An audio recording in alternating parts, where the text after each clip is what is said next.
kasih pemirsa, Anda masih bersama kami di Editorial Media Indonesia. Mas Jaka, sebelum kita lanjutkan diskusi, kita dengarkan dulu Mas, bagaimana pendapat pemirsa Metro TV. Kita sudah terhubung dengan pemirsa Metro TV di Cilegon, Banten, ada Pak Izar.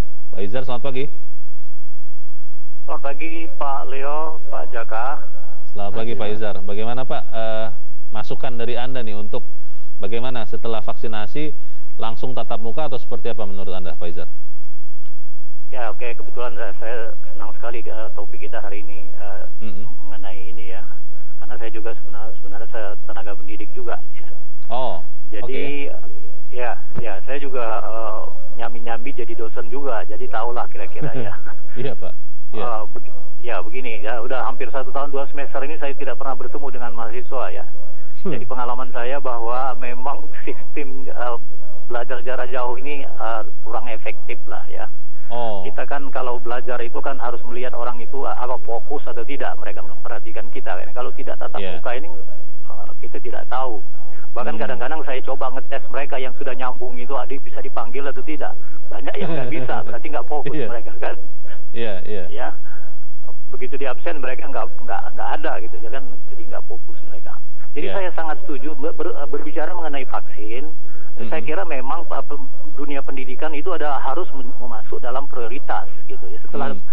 Setelah tenaga kesehatan, mari kita bergeser ke dunia pendidikan ya. Kemudian mengenai persiapan, saya kira sudah cukup waktulah buat kita untuk mengkaji pengalaman-pengalaman kita untuk mempersiapkan segala-galanya, masalah disiplin dan sebagainya. Kemudian kita bisa memanfaatkan tenaga guru atau pendidik ini untuk selalu mengingatkan masyarakat, dalam hal ini siswa dan mahasiswa, untuk selalu mereka terdidik akan hal-hal yang bersifat penting, protokol dan sebagainya. Itu kita manfaatkan di sini. Nah, kemudian mengenai apakah kita bisa langsung tatap muka, saya kira kalau tidak semuanya bisa bertahap gitu. Mungkin dari mahasiswa dulu, baru SMA, SLTA, yang mana sudah siap langsunglah. Mungkin tidak semuanya langsung siap gitu, tapi yang sudah siap mungkin yang mana dulu. Saya perhatikan kalau mahasiswa, saya pikir itu harus sudah siap gitu loh. Nah, kemudian sudah lebih dewasa ya. Gitu. Lebih dewasa, lebih bisa mau diarahkan dengan kemudian nanti kalau ada penjelasan kepada mahasiswa atau siswa tentang apa yang harus dijelaskan tentang protokol, itu harus ada acuan yang jelas. Jangan salah guru yang beda, dosen yang berbeda dengan pendapat yang berbeda. Harus ada acuan apa yang harus dikomunikasikan kepada. Betul, ada standarnya dia. Ya, saya kira demikian. Makasih. Baik, terima kasih Pak Izar di Cilegon, Banten. Selamat pagi. Di belakang Pak Izar ada Pak Syahril di Jakarta. Pak Syahril, selamat pagi. Ya, bahasan kita pagi hari ini ada 2 bahasan, yaitu mengenai vaksin dan pendidikan. Tekanan saya kepada kedua hal tersebut. Yang pertama mengenai vaksin. Pengamalan saya dengan vaksin yang pertama saya lakukan hari Senin kemarin sangat menyedihkan sekali. Ya. Itu mereka yang datang berduyun-duyun itu mereka kalangan menengah ke atas. Mereka ini ada yang mantan-mantan para pedagang semuanya. Mengertilah maksud saya. Para pebisnis. Ya, jadi masyarakat kelas bawah itu kelihatannya boleh katakan sangat tidak ada.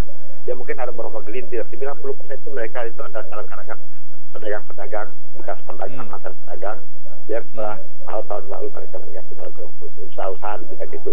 Jadi kelompok-kelompok ini yang menikmati itu, baik di Tanah Abang maupun di mana saya. Nah, saran saya sekarang itu kepada pemerintah, berikanlah edukasi yang semaksimal mungkin ya kepada masyarakat kelas bawah. Kenapa? 70% masyarakat kita sekarang ini sudah berada daripada ekonomi kelas bawah. Sekarang ini ya. Untuk itu saya menyarankan baik dalam hal menggunakan masker, cuci tangan, berjarak bila mungkin, itu harus ditekankan kepada mereka-mereka yang menerima bantuan sosial tadi dan bantuan segala macam bantuan itu. Pada mereka ini harus diberi tekanan. Kalau mereka tidak mau mengikuti apa yang diprogram pemerintah, mereka akan ditinjau kembali hak-hak mereka mendapatkan hak bantuan sosial. Ini kepada mereka. Dan mengenai pendidikan, saya ingin menyampaikan. Ini cucu saya sekarang itu sangat menyedihkan sekali ya. Dalam pendidikan itu sekarang inilah saatnya kita menampilkan tokoh-tokoh yang bisa dijadikan tauladan. Khususnya bagi anak-anak tingkat SD ya. Tokoh-tokoh tauladan itu dalam bentuk apakah dalam bentuk cerita-cerita bisa ditampilkan. Tokoh Dr. Muhammad Hatta masih kecil misalnya. Oke Pak Syahril. Terima kasih Pak untuk pendapat Anda dari Jakarta. Selamat pagi. Di belakang Pak Syahril ada Pak Bambang Saptono di Surakarta, Jawa Tengah. Pak Bambang, selamat pagi. Selamat pagi Metro TV dan selamat pagi saudaraku bangsa Indonesia. Selamat pagi, silakan Pak Bambang, singkat padat. Seperti yang disampaikan oleh Presiden Joko Widodo bahwa guru, tenaga pendidik, dan dosen diberikan prioritas di dalam vaksinasi COVID-19 agar pendidikan belajar mengajar tatap muka bisa dilakukan di awal semester kedua atau bulan Juli 2021 ini. Lah, kebetulan Mas, saya ini seorang dulu pernah menjabat sebagai Ketua Komite SMA Negeri 1 Surakarta dan juga Ketua Jamiah SD Al-Azhar Solo Baru. Lah, terkait dengan hal yang disampaikan oleh Presiden Joko Widodo, Mas, ini seharusnya untuk ditindaklanjuti segera oleh pihak-pihak terkait, diantaranya Kementerian Pendidikan, kemudian pemerintah daerah, kemudian juga pihak sekolah maupun kampus. Nah, diantaranya Mas, untuk mensukseskan kaitannya dengan pendidikan tatap muka tersebut. Nah, contoh satu, pihak sekolah dan orang tua harus sepakat dan siap melaksanakan pendidikan tatap muka. Kemudian yang kedua, di sekolahan, murid, siswa, mahasiswa, dan pendidik harus disiplin mentaati protokol kesehatan. Di antaranya harus selalu bermasker, kemudian jaga jarak, cuci tangan. Yang ketiga, di tiap pintu masuk kelas harus disiapkan tempat cuci tangan. Sedang di dalam kelas harus ditata layoutnya, tempat duduk, diatur jaga jaraknya. Kemudian yang keempat, Mas, masuk sekolah harus diatur bergantian atau shift, diatur dengan shift. Kemudian yang kelima, Mas, membawa bekal makanan dan minuman atau dari rumah atau peralatan-peralatan untuk meminimalisir makan di kantin maupun adanya pedagang-pedagang yang ada di sekolah-sekolahan. Nah, kami mengusulkan agar sebelum bulan Juli nanti sudah ada pilot project di sekolahan yang disiapkan melakukan untuk pendidikan tatap muka tersebut yang dikoordinir oleh Dinas Pendidikan di daerah. Terima kasih, Mas. Terima kasih Pak Bambang di Surakarta, Jawa Tengah. Selamat pagi. Para pemirsa memberikan saran yang sangat mengena. Masalahnya kembali lagi Mas Jaka, 3 bulan ini kan tidak lama ya, ini singkat sekali. Dan bagaimana kita tunggu saja sampai di ujung, atau dari sekarang memang kita harus sudah minta baik pemerintah, Kemendikbud ataupun dinas-dinas itu sudah menjabarkan bagaimana rencana detailnya. Ya, sebenarnya tinggal jabarkan saja SKP 4 Menteri itu.